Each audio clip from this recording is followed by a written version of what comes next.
دا مستریان په تورو موبلیلو بلیدونکي چولې جوړوي.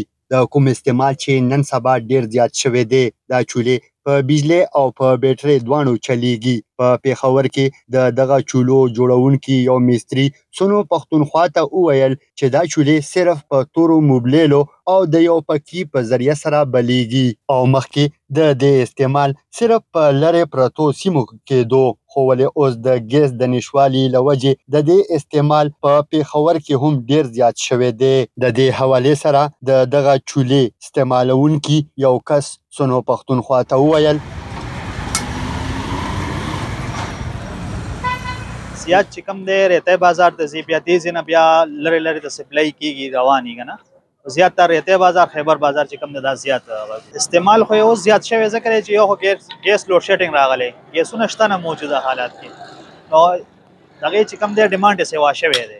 یاره موبلیل استعمال زیات دی، خامخا لکه شارټیج راځي پکې ګیس لوډ شیډینګ په وجه باندې پېښور کې هم شته زیات تر استعمالېږي. دنه د دوکاندار دا سامانونه هغه کو دې نه ډېرې چولې خلک راځي هم داسې وړي.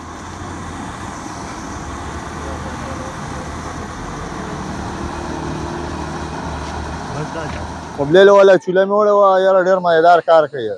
او اوس هم یو کس راته ټلیفون کړی خورۍ مې دی، هغه ویلې مونږ دا وریجې دغه خرڅوو چولې او وریجې، دې لپاره مونږ له غټه پکار ده چې غټه راله جوړه کړي ښه مزېداره ټیم سره کار کېږي. مخکې به لرګي بلول نو هغې باندې به ټیم لګېدو.